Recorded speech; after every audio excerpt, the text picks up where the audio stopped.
Welcome to day 6 of week 12 in 365 days with self-discipline. Today, we will discuss one of the most powerful concepts in personal transformation, changing your identity. Think about this. Every action you take, every decision you make, and every habit you build all stem from one core question: who do you believe you are?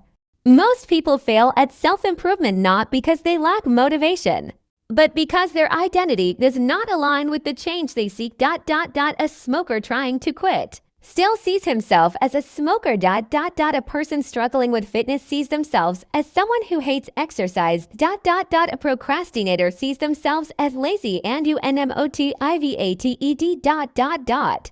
No matter how hard they try, their old identity pulls them back. But what if I told you that true transformation doesn't start with habits, but with identity? In this session, we'll explore how to redefine yourself at the core level, making success inevitable instead of a constant struggle. This is not just about setting goals, it's about becoming a new version of yourself. The power of identity, why it controls everything you do. 1. Identity is the root of your actions. Your behavior is a direct reflection of your self-image.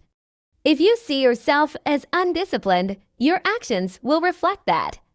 If you see yourself as highly productive, your actions will align with that belief. Example: imagine two people trying to quit smoking. Person A says, "I'm trying to quit smoking." Person B says, "I am not a smoker." Who do you think will succeed? Person B has already changed their identity. They don't just try to quit, they are someone who doesn't smoke. Their actions will naturally follow their belief. Reflection question: what limiting beliefs about yourself are keeping you stuck in old patterns? 2. Your current identity is not fixed, it was chosen. Most people believe their identity is something fixed, shaped by childhood, genetics, or past experiences. But the truth is, your identity is simply a story you keep telling yourself. If you say, "I'm not a morning person," you reinforce that belief. If you say, "I'm bad at public speaking," you solidify that identity.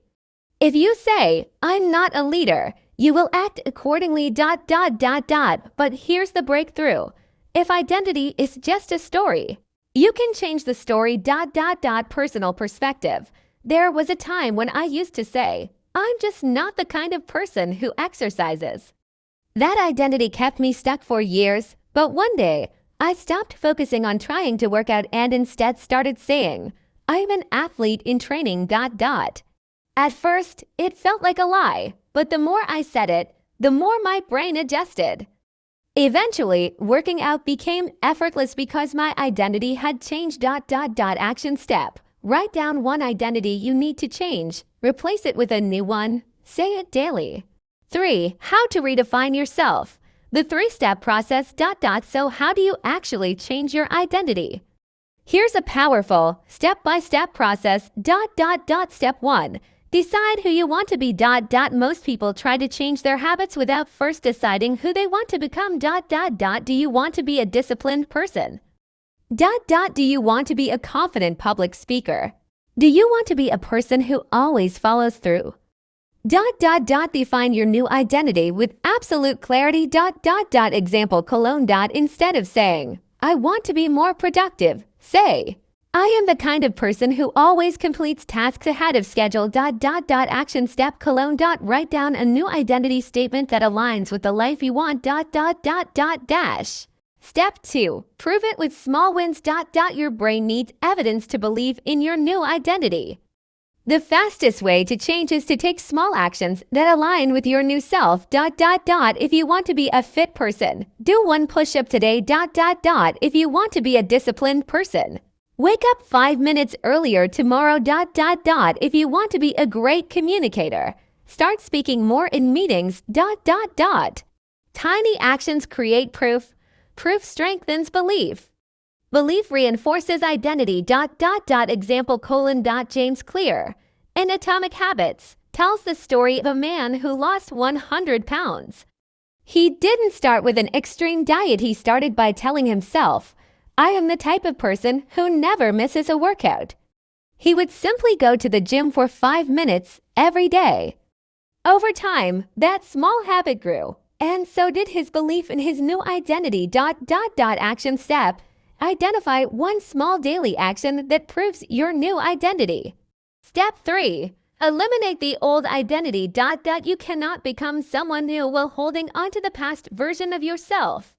To truly transform, you must kill the old identity. Stop saying, I'm bad with money. Stop saying, I always procrastinate. Stop saying, I'm not disciplined. Every time you repeat an old identity, you reinforce it. Instead, correct yourself immediately. Example: if you catch yourself saying, I'm always late, stop.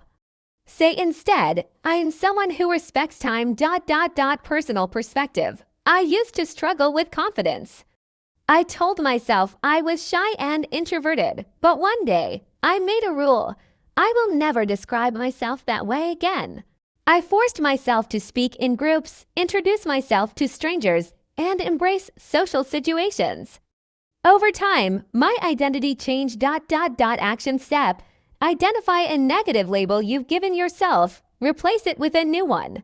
Final takeaways. Becoming the best version of yourself. By now, you understand that identity is not fixed, it's a choice. The person you are today is simply the result of past beliefs. If you want to change your life, change your identity first. Recap of the process: 1. Decide who you want to be. Define your new identity clearly.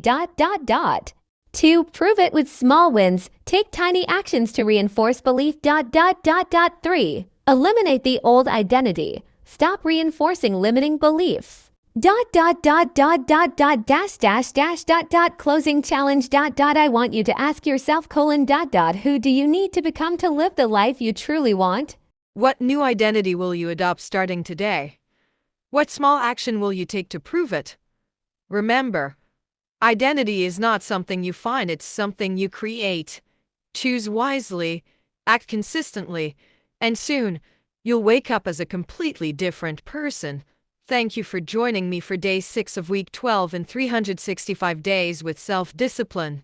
Now, go out there and become the person you were meant to be. Day 7. Work and conversation. The fine balance between productivity and social interaction. Imagine for a moment. You sit down at your desk, ready to tackle a big task. You're focused, determined, and full of energy. But then, a notification pops up, a message from a friend. A casual conversation starts, and before you know it, an hour has passed. Your work is untouched. Sounds familiar? This is the eternal battle between work and conversation, productivity versus social interaction, discipline versus distraction. And today, we will dissect this fine balance in a way that forces you to take action right now. The true cost of idle conversation. Let's get one thing straight. Talking is not bad. In fact, conversation is one of the greatest gifts of human intelligence. It allows us to connect, to share ideas, and to grow. But when done at the wrong time, or without control, it can become one of the biggest productivity killers. Have you ever wondered how much time you lose each day to unnecessary conversations? Studies suggest that office workers waste at least 2 hours a day due to interruptions. That's 10 hours a week, over 40 hours a month, just from small talk and distractions. Imagine what you could achieve if you reclaimed those hours. But it's not just about lost time. Every time you switch from work to conversation and back again, your brain has to reset. This is called task switching cost, and research shows it can reduce your efficiency by up to 40%. So if you think you're multitasking when chatting and working, think again, you're actually slowing yourself down when conversation becomes a crutch. Let's go deeper. Why do we engage in unnecessary conversations? Sometimes it's because we genuinely enjoy socializing, but often there's a darker reason. Avoidance. How many times have you found yourself chatting with coworkers, scrolling through messages, or engaging in small talk just to avoid a difficult task? It feels easier to talk than to think. Easier to engage in light conversation than to face something challenging. And the worst part, you convince yourself that these conversations are productive. I'm networking. I'm maintaining relationships. This conversation might help me later. But deep down, you know the truth. You're using conversation as an escape from real work. The art of controlled conversation. So what's the solution? Should you cut off all conversations and become a productivity machine? No, that's not the answer either. Conversation is essential for creativity, emotional well-being, and even long-term success. The key is control. Here's a simple rule. 1.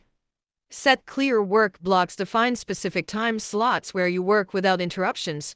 No unnecessary conversations. No distractions. 2. Schedule social time instead of random chats. Set fixed breaks where you engage in conversation guilt-free. 3. Learn to say no politely if someone interrupts your workflow. Say, "I'd love to discuss this, but I need to focus right now. Can we talk at a specific time?" 4. Make conversations purposeful instead of gossip or small talk. Guide conversations towards learning, growth, or problem solving. The power of deep work. Let's talk about something revolutionary. Deep work, the ability to focus intensely on a task without distraction. This concept, made popular by Cal Newport, is the antidote to idle conversation. People who master deep work achieve in 2 hours what others struggle to do in 8. And do you know their secret? They minimize distractions, including unnecessary conversations. Imagine a world where you could complete your most important work before noon just by eliminating distractions.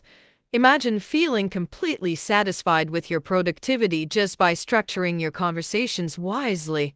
That world is within your reach. A personal perspective. Let me share something from my own experience. Years ago, I found myself constantly engaged in casual conversations at work.